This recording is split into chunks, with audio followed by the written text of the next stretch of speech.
Lutte contre la fièvre Ebola, la Croix-Rouge section Côte d'Ivoire apporte son concours. L'organisation humanitaire anime un atelier de formation à l'endroit des journalistes. Le dossier du dimanche nous mènera ce soir à l'ouest de la Côte d'Ivoire. La région du Tonkoui souffre excessivement d'un manque d'infrastructures. Enfin, cessez-le-feu à rude épreuve en Ukraine. Des tirs d'artillerie et de fortes explosions ont été entendus dans l'est du pays. Bonsoir et bienvenue sur RTI 2. Le bilan de l'épidémie d'Ebola passe le cap des 2000 morts en Afrique de l'Ouest. La Côte d'Ivoire, qui n'a pas encore recensé un seul cas sur son territoire, reste vigilante et poursuit sa lutte. Un atelier de formation et de renforcement des capacités a été organisé à l'endroit des journalistes les 4 et 5 septembre dernier. Au menu, les modes de transmission du virus Ebola et les moyens préventifs pour l'éviter. C'est une initiative de la Croix-Rouge section Côte d'Ivoire. Koné Pargassoro et Léon Brou. La Croix-Rouge de Côte d'Ivoire entend promouvoir les principes et valeurs humanitaires auprès de la presse et des hommes de médias. À la clé, un atelier de formation pour renforcer les capacités des concernés. Objectif, sensibiliser sur la fièvre hémorragique à virus Ebola et les soins de santé en période de crise. Lorsqu'il n'y a pas d'information, c'est bien sûr fait place à la rumeur. Donc la Croix-Rouge, soucieuse véritablement d'apporter son assistance et son aide au niveau de la population, s'est dit qu'il était normal d'abord d'associer dans un premier temps nos amis de la presse pour leur permettre justement d'avoir les bonnes informations pour pouvoir divulguer à la population afin que la population soit apaisée, rassurée face au virus Ebola. Pour les journalistes, cet atelier de formation est salutaire. La Croix-Rouge nous a instruits en tant que journalistes. Nous devons relayer cette information auprès de la population de sorte à ce que, tout le monde puisse s'approprier donc ces consignes. Cet atelier de formation a été aussi une occasion de partage d'expériences et un cadre de démonstration du lavage des mains. Je sens mes mains très propres avec tous ces déplacements que j'ai fait et emprunter les véhicules communs. La Croix-Rouge invite également au respect des consignes du ministère de la Santé et de la lutte contre le sida pour éviter l'entrée du virus Ebola en Côte d'Ivoire. Toujours en Côte d'Ivoire, la lutte contre le virus Ebola, c'est l'affaire de tous. Des artistes plasticiens ont lancé une campagne de sensibilisation dans la commune d'Abobo. Selon eux, leurs œuvres sont également des outils de communication dans le combat contre le virus Ebola. Des signes mystérieux qui apparaissent sur une dizaine de corps. Ce sont les dernières minutes de préparation avant la performance de plusieurs artistes ivoiriens. Ces plasticiens ont choisi de défiler à Abobo cette semaine pour sensibiliser la population au danger que représente Ebola. Il y a peu, ils étaient dans une autre commune d'Abidjan pour la même communication artistique autour d'un virus qui fait trembler le monde entier. Nous, en tant qu'artistes, on ne pouvait pas rester là et observer ce malheur. Donc c'est comme ça qu'on fait une performance, d'abord pour sensibiliser la population ivoirienne des pays qui n'ont pas encore été atteints, pour dire qu'il y a des mesures qu'il faut respecter. Étant donné que vous savez, dans la rue, plusieurs personnes vont au boulot le matin, notamment ici, qui ne regardent pas forcément la télévision. Donc on a choisi la rue parce qu'on veut se frotter à ces personnes-là pour directement faire passer notre message. Des messages clairs, inscrits sur ces pancartes. Ebola va-t'en, Ebola laisse-nous. Des messages qui semblent trouver de l'écho dans la population. Pour conclure cette performance, les spectateurs ont été invités à peindre leurs pensées autour de ce virus qui a déjà fait plus de 2000 morts en Afrique de l'Ouest. On change complètement de sujet et on se met à table avec la 7e édition du Festival des Grillades d'Abidjan. L'événement culturel et gastronomique se déroule au Palais de la Culture de Trècheville. Environ 50 stands annoncés par les organisateurs. Pour la 7e édition, ce sont plus de 1000 festivaliers qui ont pris part au Festival des Grillades d'Abidjan, une foire gastronomique devenue l'un des événements les plus populaires de la capitale économique ivoirienne. Normal, le Festival des Grillades est initié pour promouvoir l'art culinaire ivoirien. Ce festival est né déjà en 2008. Nous avions souhaité à cette époque-là faire la promotion de l'art culinaire ivoirien, notamment des grillades. Et nous avons créé cet espace-là qui regroupait les meilleurs restaurateurs, grilleurs d'Abidjan. Et nous y avons adjoint un peu d'agrément, la musique, et voilà. Sélectionnés parmi les meilleurs du pays, 50 braiseurs proposent divers mets, crabes poilus braisés, poulets braisés, choukouya de mouton, etc. Des spécialités, source d'attraction de nombreux amis et familles, en quête de moments de convivialité, en compagnie de bons rafraîchissements. J'ai toujours aimé, donc j'ai voulu faire un tour pour voir les différentes spécialités du pays, voilà, en grillade quoi. L'organisation est bien, il y a assez de nourriture pour tout le monde et puis ça se passe bien. Mais apparemment ça doit être bon parce que l'odeur déjà nous ravit. Ouais, beaucoup de monde, une jolie ambiance, c'est génial. Ça c'est ici, le poulet grillé, le poisson grillé, ça c'est le meilleur du monde. L'affluence est dense, il y a du monde. Il y a du monde, bon, pour le moment ça va, pour un début ça va. À cette 7e édition du Festival des grillades d'Abidjan, les dispositions ont été prises pour le respect des mesures d'hygiène arrêtées par le gouvernement pour empêcher l'entrée du virus Ebola en Côte d'Ivoire. On faisait le point avec Léon Brou et nous Sangaré. C'est le grand départ cet après-midi pour la Mecque en Arabie Saoudite. Les pèlerins ivoiriens vont accomplir le Hajj, 5e pilier de l'islam. Plus de 400 pèlerins à bord d'un avion Air Côte d'Ivoire constituent un premier contingent. Ils vont passer 8 jours à Médine avant de mettre le cap sur la Mecque qui sera suivie par les étapes de Mina, Mouzdalfa et Arafat. Un petit tour à présent dans le centre du pays. Les fidèles catholiques de Pricro ont célébré récemment la Vierge Marie, mère de Jésus-Christ. Au menu, des prières pour une paix définitive en Côte d'Ivoire. Un reportage de Kwadio Kwame. La paroisse de la Nativité de Notre-Dame de Pricro en fête. Autour du thème, les temps sont accomplis, le règne de Dieu est tout proche de vous. Convertissez-vous et croyez à la bonne nouvelle. C'était au cours de la glorification de la Vierge Marie, couronnée reine des cieux.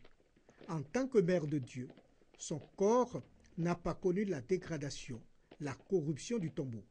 Elle nous précède dans les cieux, à la suite de son Fils pour partager déjà la gloire de notre Seigneur.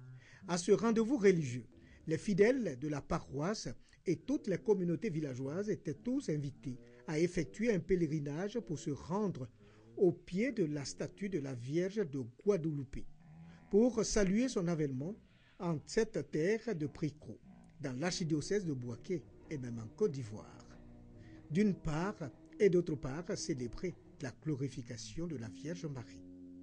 Les chrétiens ont profité de l'occasion pour prier la Vierge de Guadeloupe, nom qui signifie la Vierge qui écrase la tête du serpent, afin qu'elle obtienne auprès de son Fils la paix pour notre pays et pour l'Église de Côte d'Ivoire. À l'étranger, la mission de l'Union africaine en Somalie dresse un bilan de sa lutte contre les Chebabs. Vous le savez certainement, Ahmed Abi Godan, leur chef suprême, a été tué début septembre dans une frappe aérienne américaine. 9 mois après son intégration dans la MISOM, le contingent éthiopien dresse un bilan positif de son action en Somalie. Les Chebabs n'ont cessé de perdre du terrain depuis le début de l'année. Outre leur ancien fief de Baidoa, ils ont été chassés de 5 localités reprises par les troupes de l'ONU et du gouvernement somalien.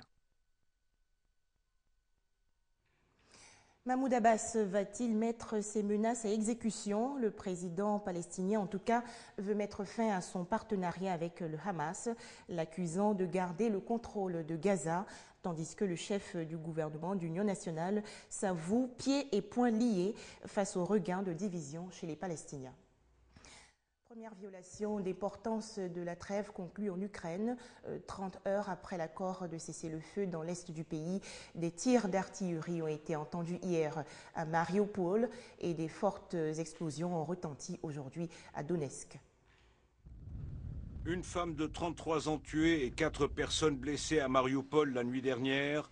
Le cessez-le-feu instauré depuis vendredi soir entre Ukrainiens et rebelles pro-russes dans l'est du pays a du mal à être respecté sur le terrain.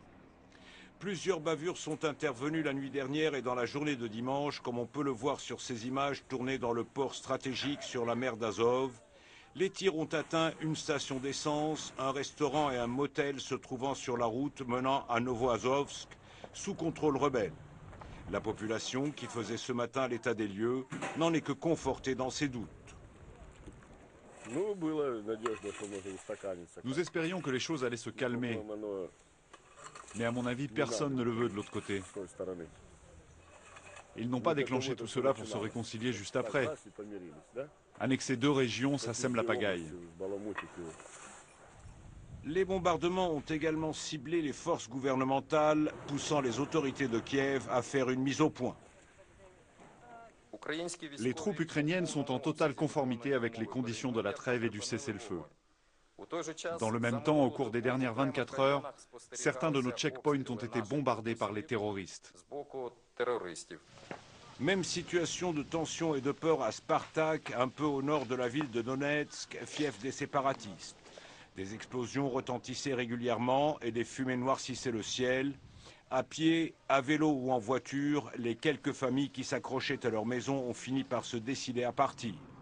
Selon les séparatistes, les tirs provenaient de la zone de l'aéroport contrôlée par les forces gouvernementales. Selon l'agence France-Presse, le calme était revenu dimanche en début d'après-midi, tant à Marioupol que dans la région de Donetsk.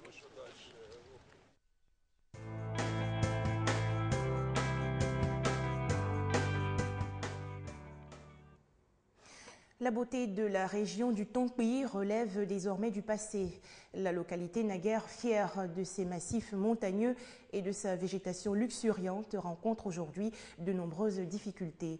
Problèmes d'infrastructures routières, manque d'entretien de ses sites touristiques, une situation difficile aggravée par la crise politico-militaire qu'a connue le pays.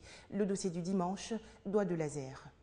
Le canton Groussé, dans le département de Danané, une localité enclavée.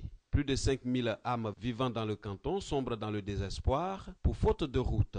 Car ne dit-on pas que la route précède le développement? Le déplacement d'un village à un autre est un parcours du combattant pour les populations obligées de parcourir plus de 100 km à pied ou à moto pour se rendre à Danané, chef-lieu du département. Nous on prend de Danané aller là-bas, jusqu'à la frontière, elle va un peu créer 17 000. Et puis la personne descend jusqu'à à 16 000, on reste d'ici pour aller.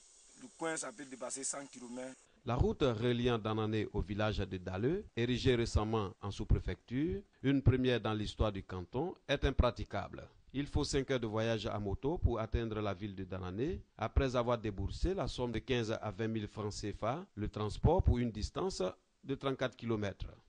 Depuis bientôt 15 ans, la voie principale Daleux-Danané jusqu'à Diempleu n'a pas connu de reprofilage. À telle enseigne que notre sous-préfet ne peut même pas accéder au chef-lieu de sous-préfecture avec sa voiture de commandement. Il vient à moto et il parcourt la moitié de la distance à pied. Même les femmes en travail, les plus difficiles, l'on est obligé de les transporter à moto, étant entendu qu'une moto ne peut pas transporter une femme enceinte, c'est la mort assurée. Il y a l'école, mais tous les maîtres ne sont pas accomplis. On n'a pas d'électricité. La maternité qui est là n'a pas une sage-femme bien assise. Bon, l'hôpital qui est là n'a pas des infirmiers au complet. Vraiment, il faut que le gouvernement nous aide.